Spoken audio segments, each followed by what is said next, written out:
Kalau misalnya Ustadz tadi salah satu argumentasinya adalah membedakan antara Islam dengan filsafat. Kalau saya berpandangan bahwa berfilsafat itu adalah kewajiban keagamaan. Gitu ya. Iya. Sama seperti orang bisa mengabdi kepada agama Islam lewat bidang, misalnya kalau keilmuan yang sudah kita bilang ilmu Islam itu kayak tafsir, hadis, fikih, gitu kan. Nah, ini sekarang ada yang belajar filsafat kayak saya nih, gitu kan. Sama sebenarnya mah. Ini juga merupakan bagian dari ibadah, gitu, bagian pengabdian kepada ya gitu, Allah. Iya. Misalnya kalau kita memaknai Islam itu sebagai ajaran yang dibawa oleh Nabi Muhammad sendiri, dari situ yang sumber utamanya adalah Al-Quran dan Sunnah, maka akan kita dapati alat berfilsafat yaitu akal itu disebut banyak sekali di dalam Al-Quran.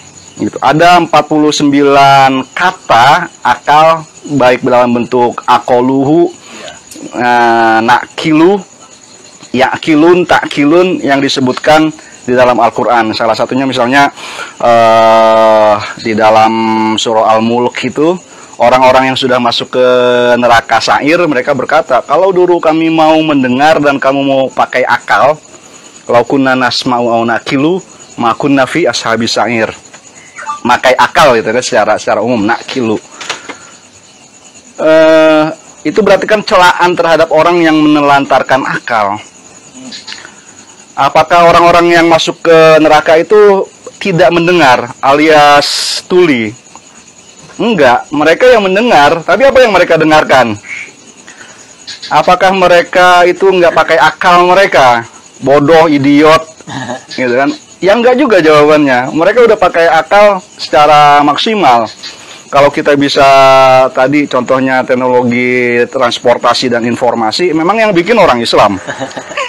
Yang bikin kan orang-orang kafir yang mungkin masuk neraka gitu. Kayak Thomas Alva Edison yang bikin saya jadi ganteng gitu kan. Coba kalau nggak ada dia gitu, gelap gitu. Fitnah. Iya. Tapi misalnya bisa ya seperti itu, secara teologis dia yang nggak Islam masuk di surga apa nggak? Jasanya banyak banget dibuat orang yang belajar. Si Mark Zuckerberg itu, dia Buddha katanya sekarang ya, gitu. Bukannya Muslim. Tapi saya nggak bilang mereka bakal masuk neraka ya. Tapi itu saya hanya ingin mengatakan bahwa mereka sudah menggunakan akal semaksimal mungkin, tapi ada bagian dari ada objek gitu kan yang harus disentuh oleh akal ini yang nggak mereka sentuh, yaitu tadi pembahasan-pembahasan misalnya diantaranya tentang ketuhanan kalau secara ontologis. Secara epistemologis, apakah sumber pengetahuan kita ini hanya yang ada pada diri kita, indera, khayal, wahem, akal, kayak gitu. Dengan tadi sudah disebutkan misalnya ada alam fantasi gitu kan. Kalau yang paling mudah bisa kita membayangkan ada gunung emas itu kan karena indera kita pernah lihat gunung dan pernah lihat emas. Akal kita bisa bilang ada segunung emas walaupun nggak pernah ada. Tapi gambarannya, tasawurnya di akal ini ada. Iya. Ada kuda yang bisa terbang karena kita pernah lihat kuda dan pernah lihat burung. Lantas kita bikin Pegasus gitu ya. Ya benar ada gitu kan. Ya ada gambarnya juga, ada gambaran di pikiran kayak gitu, tasawurnya ada gitu. Tapi itu ilmu apa gitu kan? Hantu gitu. Ya, tasawurnya ada tentang hantu, tapi dia wujud realnya itu ada atau enggak itu. Ya. Nah, artinya kita harus mencari wujud yang sebenarnya itu apa. Jangan sampai kita tertipu oleh wujud-wujud yang kita sangka ada, padahal sesungguhnya nggak ada. Gitu. Kita misalnya mengejar popularitas, ya saya nggak mengikuti Gus Samsudin dan Marcel itu, cuma tahu apa namanya garis besarnya saja gitu kan. Tapi kalau misalnya sekarang saya tertarik bikin video YouTube juga gitu kan, tujuannya apakah ingin menjelaskan hakikat gitu kan, atau ingin mengejar popularitas yang nanti bisa dimonetisasi gitu kan, dapat cuan. Karena iya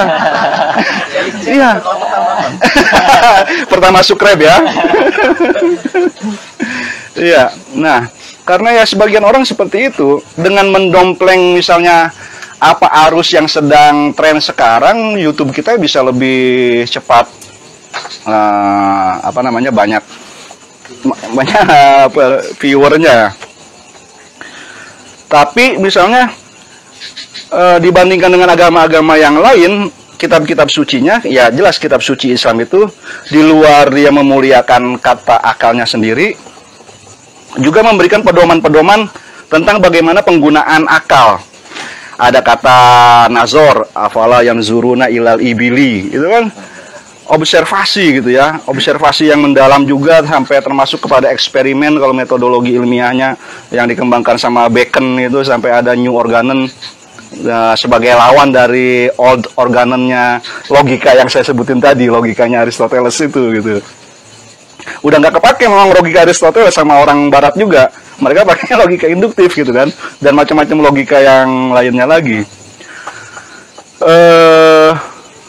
Ada lagi misalnya tadabur. Tadabur itu kontemplasi. Ada tazakur. Kita mengamati fenomena lantas kita mendapatkan peringatan dari situ. Ada lagi misalnya tafakuh. Tafakuh itu kita mempelajari sesuatu sampai dalam. Kalau ada yang belajar hukum keluarga Islam ya harus paham tuh benar-benar bagaimana hukum adopsi menurut hukum Islam dengan hukum Cina misalnya. Di hukum Cina yang sangat perlu ada adopsi, karena mereka punya keyakinan tempat doa ke leluhur itu nggak bisa dimasuki sama anak perempuan. Jadi kalau saya menikah nggak punya anak laki-laki gitu kan, nggak ada yang ngedoain saya. Nggak nyampe. Saya harus adopsi anak laki-laki gitu. Lantas hak dan kewajiban dia sama dengan anak kandung gitu. Dan yang lain-lainnya gitu ya, sampai mendalam itu tafakuh.